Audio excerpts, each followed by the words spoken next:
করার জন্য সবিনয় অনুরোধ জ্ঞাপন করছি।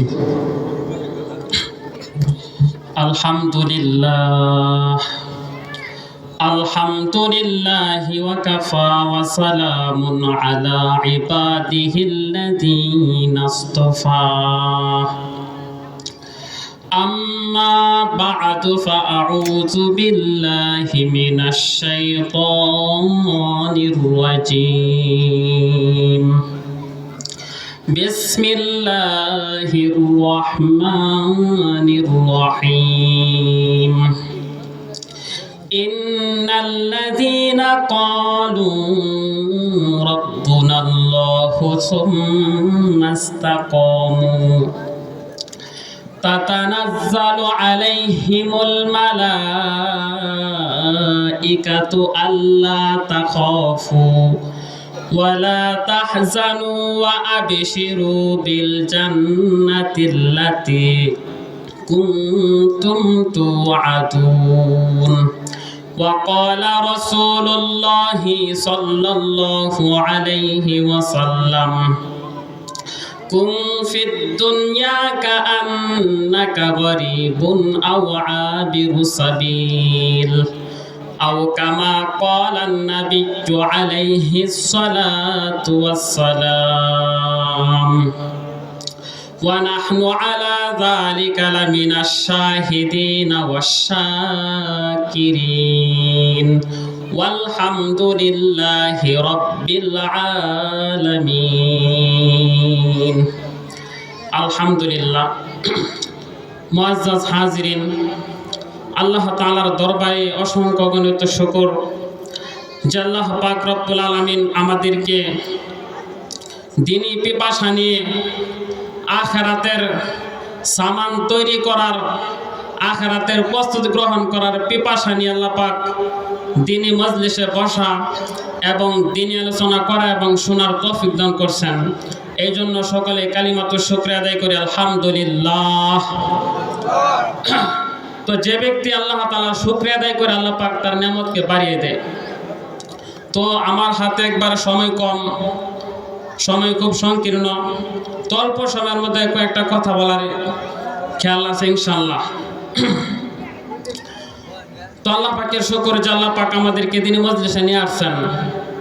তো একবার আল্লাহ রাসূল সাল্লাল্লাহু আলাইহি ওয়াসাল্লাম সাহাবায়ে কেরাম রাদিয়াল্লাহু তাআলা আনহুদেরকে এরকম ভাবে মজলিসের মধ্যে ডেকে আল্লাহ রাসূল সাহাবায়ে কেরামদেরকে একটা হাদিস শুনাইতেছেন।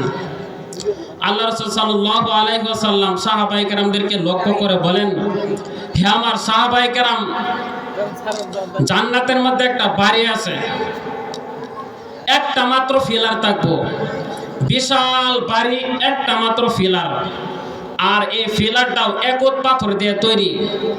আর একত পাথর এটা এমন দামি পাথর, দুনিয়া পাওয়া যায় না, আখিরাতে পাওয়া যায়, অনেক দামি একটা পাথর। তো এই বিশাল জান্নাতের দরজা জানালাগুলো খোলা থাকবো।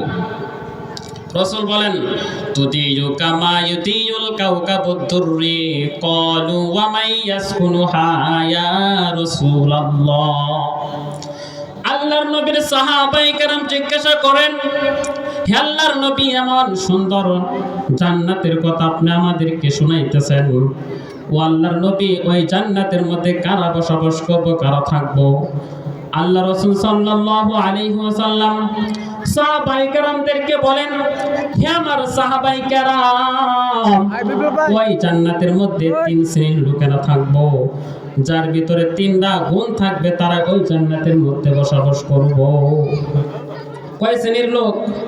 তিন শ্রেণীর লোক। আল্লাহ রাসূল বলেন, এক নম্বর হলো আল মুতাহাব্বুনা ফিল্লাহ। এক নম্বর হলো ওই সমস্ত ব্যক্তিরা যাকে একে অপরকে মহব্বত করে আল্লাহ তাআলার জন্য। দুই নম্বর হলো ওয়াল মুতাজালিসুনা ফিল্লাহ। দুই নম্বর হলো যারা একত্রিত হয়ে বসে, সে বসাটাও হয় আল্লাহ তাআলার জন্য। তিন নম্বর হলো ওয়াল মুতালাকুনা ফিল্লাহ, যারা আল্লাহ তাআলার জন্য একে অপরের সাথে সাক্ষাৎ করে। কয়টা আমল? তিনটা আমল। তিনটা আমল যার ভিতরে থাকবে আল্লাহ পাক তাকে ওই জান্নাত দিয়ে দিবেন।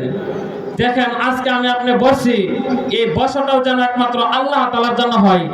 এখানে আমি আপনি বসছি, কথা বলতেছি, কথা শুনতেছি, এটা কার জন্য? আল্লাহর জন্য।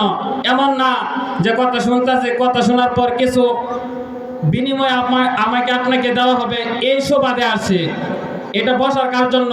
আল্লাহ তাআলার জন্য আসছে।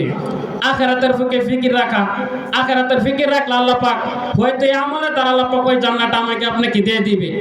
হারকে ওরা হেরসে দুনিয়া দারে সুখ বেগমা আস ওই খোদা বে জারে সুখ। আখিরাতের লোভ লালসা দেখা, আখিরাতের নাজ নিয়ামতের প্রতি, তাহলে আল্লাহ পাক আমার আপনার প্রতি খুশি থাকবেন। তো হুজুর স্টেজে উপস্থিত হয়েছেন, তো হুজুর আপনার সামনে খুব গুরুত্বপূর্ণ নসিহত করবেন, তো আপনারা খুব ধ্যানে খেয়ালের সাথে শুনেন। ওয়া আখিরু দাওয়ানা আলহামদুলিল্লাহি রাব্বিল আলামিন। মাশাআল্লাহ। সময় স্বল্পতার কারণে হযরতকে সময় দিতে পারি নাই, সেজন্য সকলের কাছে ক্ষমা চেয়ে নিচ্ছি। সকলে ক্ষমা সুন্দর দৃষ্টিতে দেখবেন ইনশাআল্লাহ। বারংবার মৃত্যু পিছু পিছু হাঁটিতেছে আমার, জেনেও চালাচ্ছি ব্যর্থ চেষ্টা গিয়ার। যেমনি করে যেভাবেই পারি তারে